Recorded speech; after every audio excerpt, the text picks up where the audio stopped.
목에 걸었습니다. 그런데 그 중에서 몇 명이 협회와 또 선배들의 그런 권력과 또 폭력 때문에 어려움을 당하면서 메달을 그렇게 취득하였기 때문에 그 어느 때보다도 귀한 그러한 메달이라고 볼 수가 있습니다.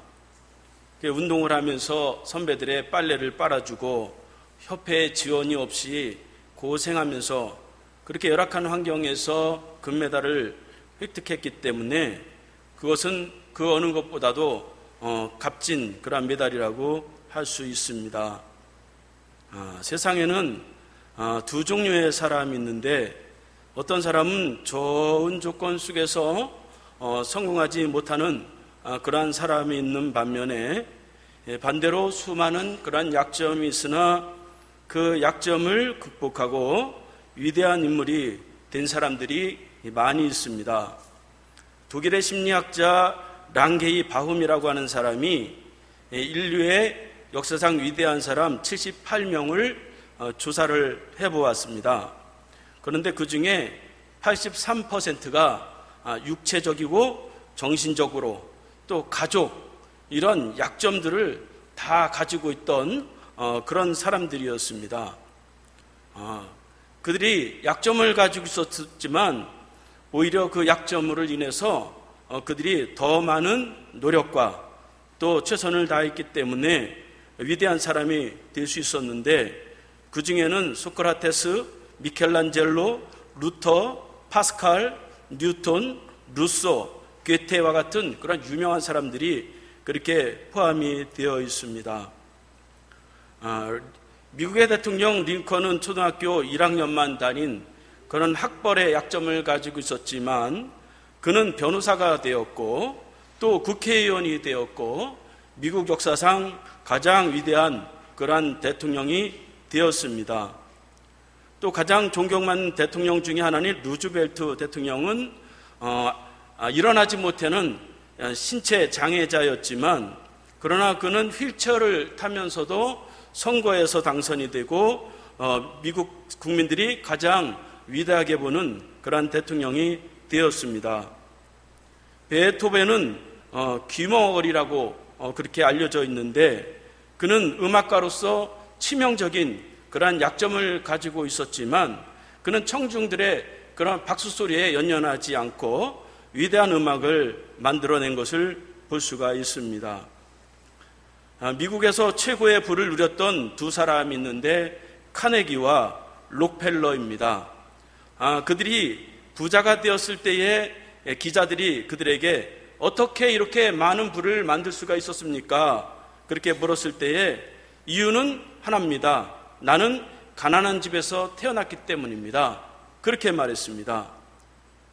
헬런 켈러는 맹인이었지만 그는 위대한 작사자가 되었고 또 나폴레옹은 키가 155cm밖에 되지 않는 그러한 단신이었음에도 불구하고 위대한 세계를 정복하는 그러한 장수가 되었습니다. 음악가 모차르트는 폐결핵 환자였다고 알려져 있고 또 중국을 이제 개화시켰던 등소평은 키가 150밖에 되지 않은 그러한 아주 무시당하던 그런 사람이라고 알려져 있습니다. 이렇게 약점이 있는 사람이 성공할 확률이 더 많다는 것입니다. 우리는 흔히 능력 있고 재능 있고 돈이 많고 장점이 많은 사람을 좋아하고 그들이 뛰어난 사람이 될 것이라고 생각하지만 그러나 그런 경우도 물론 있죠. 그러나 꼭 그런 거는 아니다 하는 것입니다. 오늘 본문에 보면 하나님이 이스라엘 백성들이 고통을 당할 때에 그들을 구원하는 그러한 내용이 나오고 있습니다.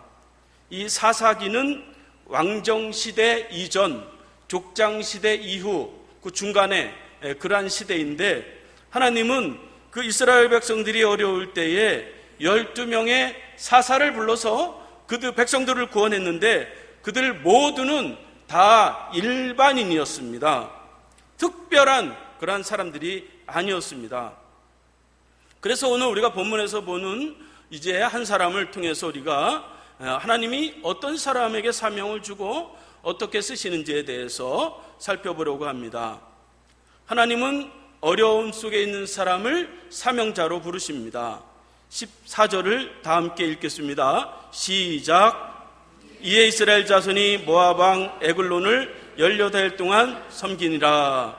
이스라엘 백성들은 여호수아가 죽은 이후에 이제 이 주변의 많은 나라로 인해서 고통을 당하고 식민지를 당하는 그러한 삶을 살았는데, 이 시대에는 18년 동안 이제 모압 왕 에글론으로 인해서 고통을 당하였습니다. 지도자도 없고 왕도 없고 제사장도 마땅치 않고 선지자도 마땅치 않은 이 시대에 하나님은 한 사람을 불러서 이스라엘 백성들의 그 고통 가운데서 구원해내는 그러한 역사를 만드시는 것을 볼 수가 있는데, 오늘 본문에 보면 그 사람이 바로 에훗이라고 하는 그런 사람입니다. 이 에훗을 살펴보면서 저와 여러분들이 사명을 발견하고 목적을 발견하고 위대하게 쓰임받는 그런 사람들이 되길 바랍니다. 그럼 어떻게 그렇게 사람이 될 수가 있느냐? 첫 번째로 따라하겠습니다. 약점 있는 자도 사명자로 세우십니다. 15절을 다 함께 읽겠습니다. 시작. 이스라엘 자손이 여호와께 부르짖음에 여호와께서 그들을 위하여 한 구원자를 세우셨으니 그는 곧 베냐민 사람 게라의 아들 왼손잡이 에훗이라. 이스라엘 자손이 그들을 통하여 모압 왕 에글론에게 공물을 바칠 때에, 하나님은 이스라엘 백성들이 고통스러워할 때에 한 사람을 구원자를 세웠는데, 그 사람이 어떤 사람이냐? 나라가 어려울 때에 나라를 구하려면 좀 괜찮은 사람을 그렇게 세워야 되는데, 하나님은 그런 사람을 세우지 않고 에훗이라고 하는 그런 사람을 세웠는데, 이 에훗이 일반인보다도 못한 그런 사람이었습니다. 그래서 에훗을 소개할 때에 베냐민 사람 게라의 아들 왼손잡이 에훗, 그렇게 소개를 하고 있어요. 그러니까 베냐민 지파는 이스라엘의 12지파 중에서 가장 작은 그러한 가문, 그러한 지파였습니다. 하나님은 가장 작은 가문에서 이 에훗을 선택하고 이 나라를 구원하는 그러한 일들을 이제 맡기신 것을 볼 수가 있어요. 그의 아버지 게라는 특별한 그러한 신분이 있는 사람이 아니라 일반인이었습니다.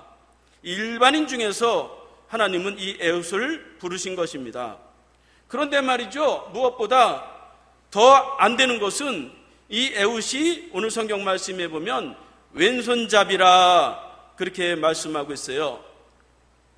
이 왼손잡이는 우리가 생각하는 대로 오른손도 쓰고 왼손도 쓰고 왼손을 좀 더 잘 쓰는 그런 왼손잡이가 아니라, 원문에 보면 왼손잡이는 오른손이 없거나 오른손이 주먹손이거나 사용하지 못하는 그러한 장애인을 뜻하고 있습니다. 그러니까 외팔이에요. 팔이 없어요. 오른손에 감각이 없어요. 그런 자를 나라를 구원하는 사람으로 세운 것입니다. 그 시대는 철기 시대예요. 철기 시대. 기원전 한 1000년 정도니까 철기 시대예요. 그러니까 오늘날은 총으로 쏘니까 외팔이라도 상관이 없죠. 그런데 이 철기 시대에 칼을 휘두르고 창을 가지고 싸워야 되는, 방패를 들고 싸워야 되는 그러한 시대에 이 에훗은 오른손이 없거나 오른손을 전혀 쓰지 못하는 그러한 약점이 있었다 하는 것입니다. 여러분, 오른손으로 칼을 휘두르는 사람이 이기겠어요? 왼손으로 칼을 휘두르는 사람이 이기겠습니까? 물론 역사에 보면 외팔이, 깡패, 팔 하나를 가지고도 싸움 잘하는 사람이 있기는 있어요. 그러나 말이죠, 죽고 사는 이 일, 전쟁터에서 이 한 손이 없고 왼손만 가지고 싸운다는 거, 그것은 치명적인 그러한 결함을 가진 그런 사람이라고 볼 수가 있습니다. 더구나 이 에훗은 사람들에게 인정을 받지 못했어요.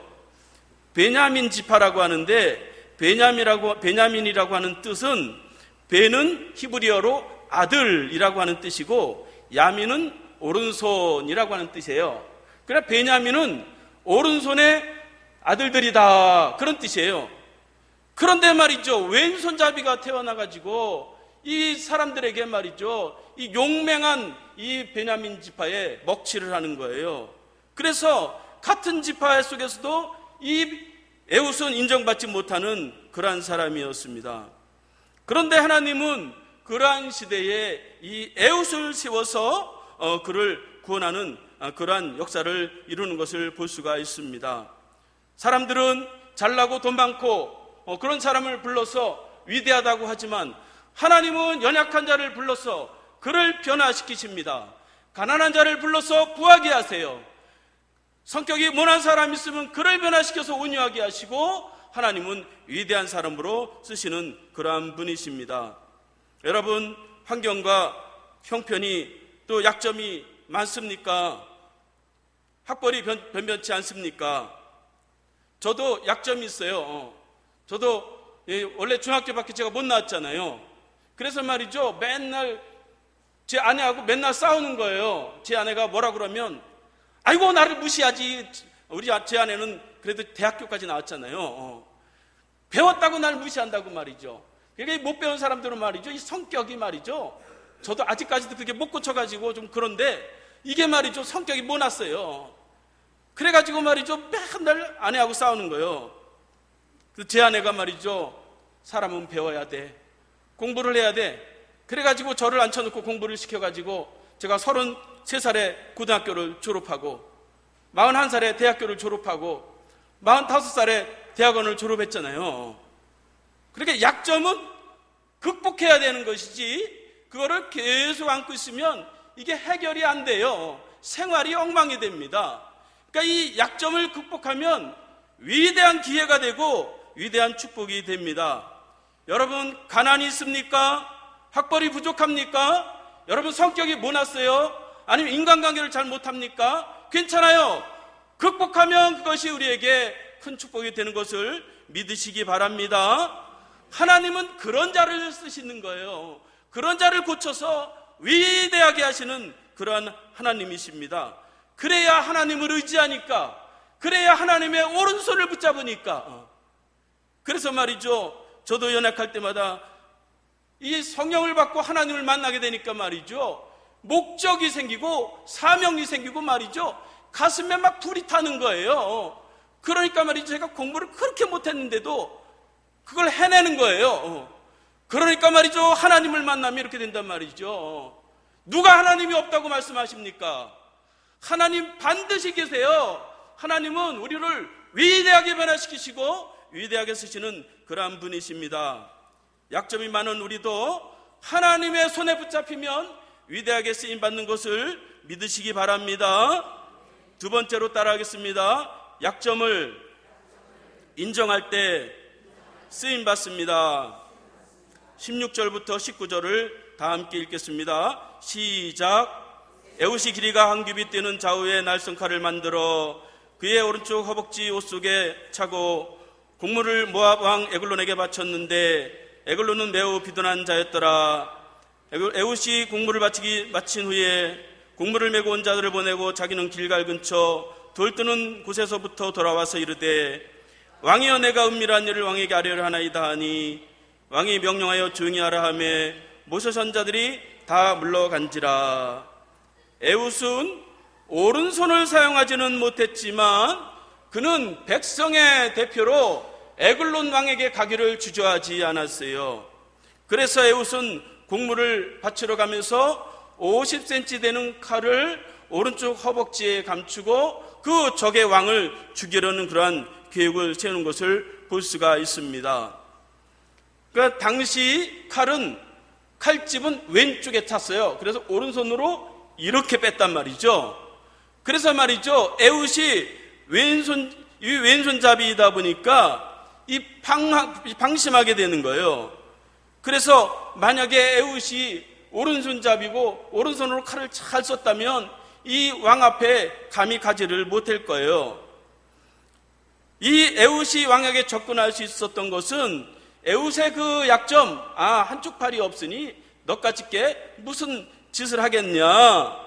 그래서 이 왕에게 갈 수가 있게 된 것을 볼 수가 있습니다.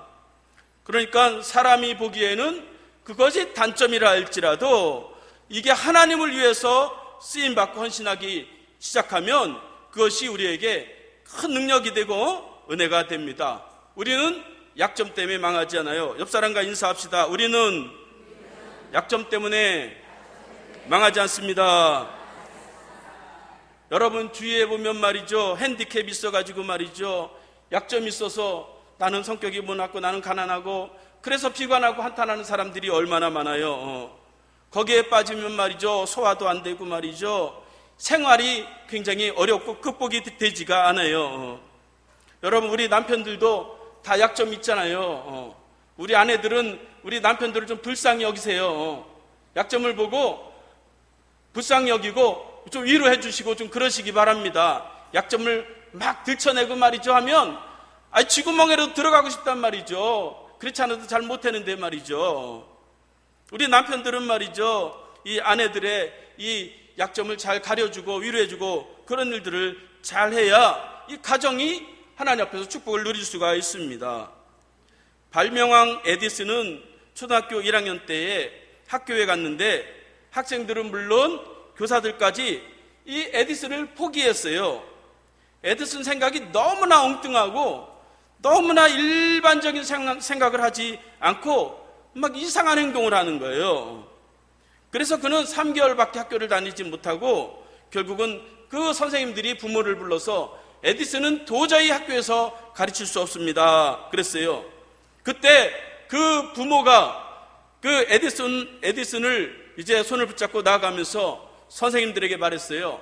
우리 이 에디슨 이 아이가 잘못된 아이다 아니다, 특별한 아이다 그렇게 생각했어요. 그리고 그들에게 말했어요. 그리고 집에서 이제 3개월 초등학교 다니고 집에서 교육을 했는데 사실 그 엉뚱한 생각이라는 것이 오늘날로 말하면 창의력이에요. 창의력은 엉뚱한 데서 나오는 거예요. 생각지 못하는 데서 나오는 거예요. 그래서 말이죠, 그가 전기를 발명하고 말이죠, 전화를 발명하고 녹음기를 발명하고 이런 전등을 발명하고 얼마나 많은 것들을 발명했습니까?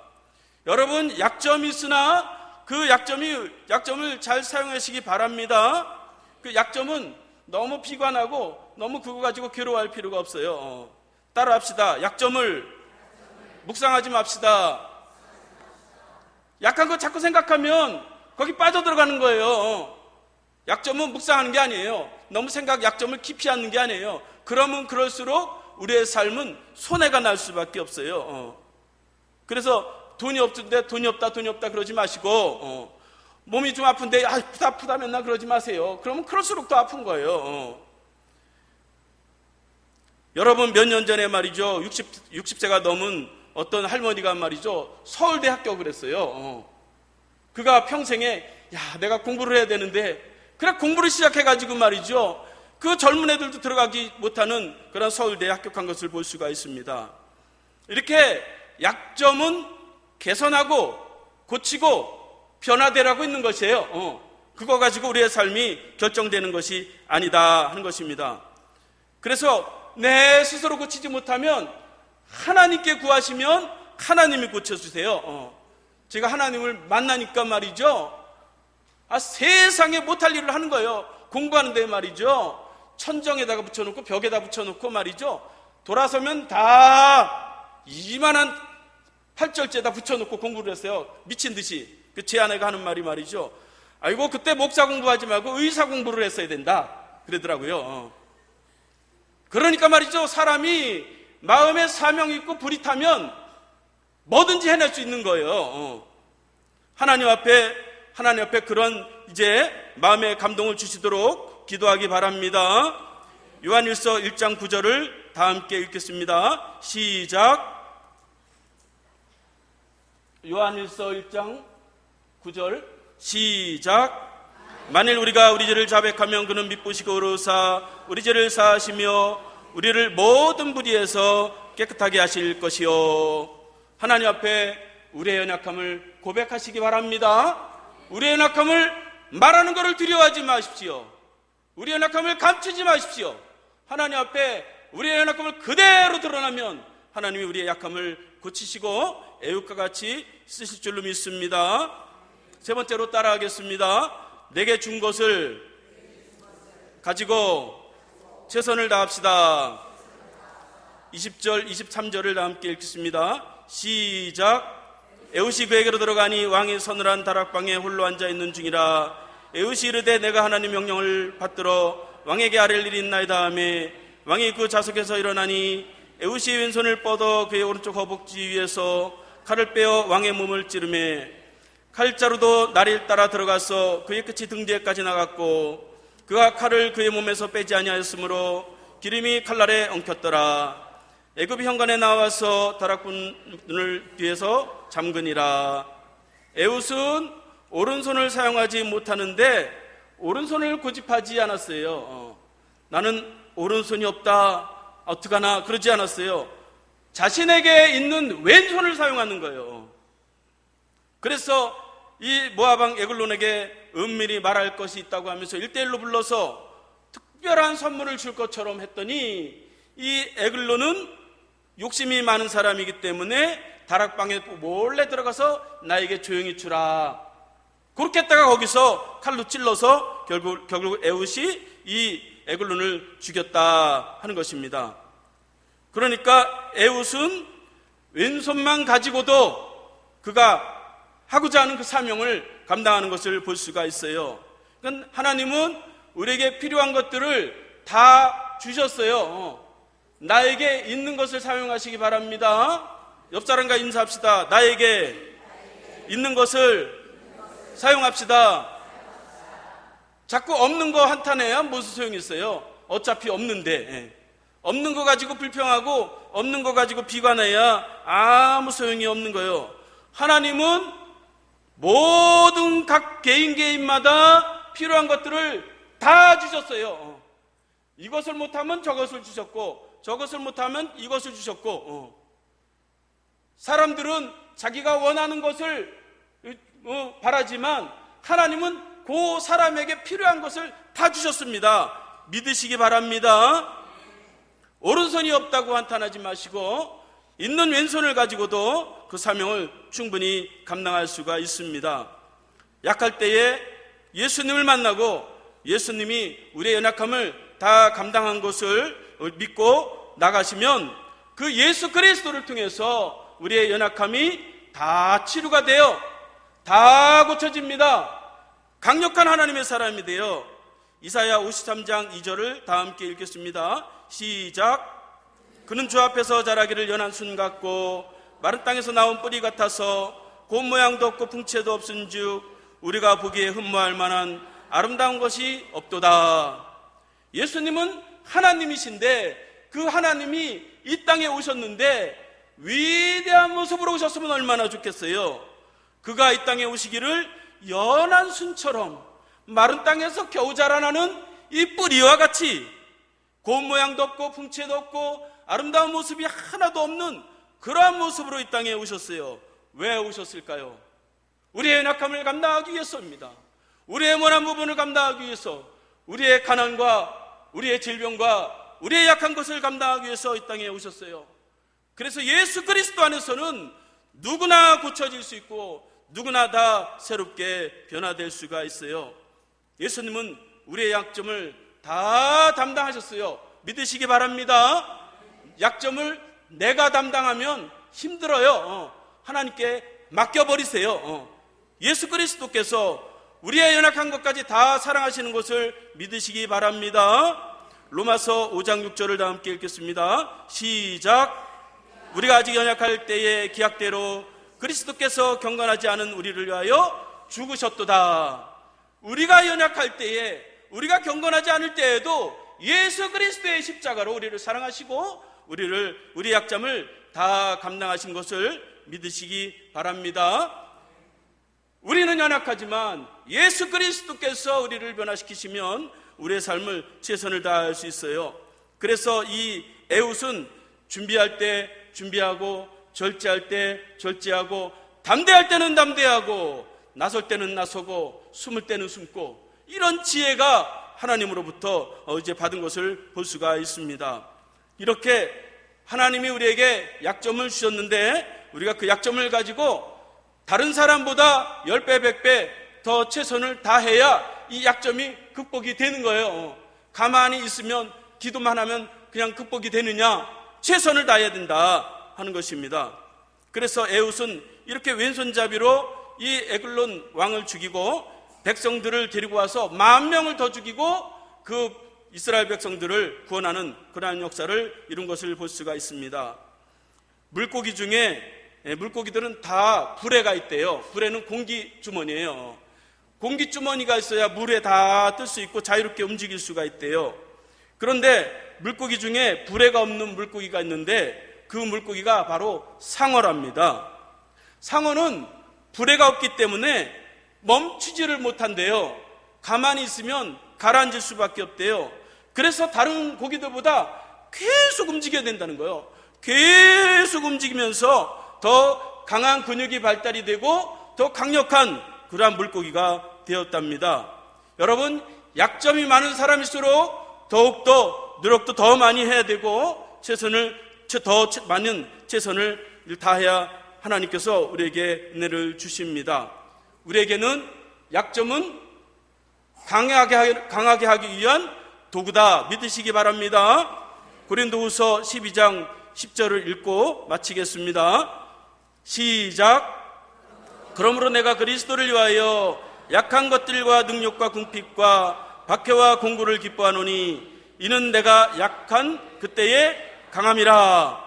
바울은 자신이 약해졌을 때에 강력하신 하나님의 은혜를 구하였고 그 하나님의 도움을 얻을 수가 있었습니다. 저와 여러분들이 약점이 있습니까? 그것이 무엇입니까? 가난입니까? 아니면 신체적인 그런 모습입니까? 아니면 정신적인 것입니까? 아니면 환경적인 것입니까? 그러한 모든 약점 때문에 하나님이 우리를 쓰십니다. 우리가 그 약점을 인정하고 하나님 앞에 고쳐달라고 기도하면 하나님 우리를 사명자로 세우십니다. 또 하나님이 그런 약점이 있으나 최선을 다할 때에 하나님이 우리를 에훗과 같이 귀하게 또 위대하게 쓰임을 받는 그런 저와 여러분들이 되시기를 바라겠습니다. 다 함께 일어나셔서 찬송하고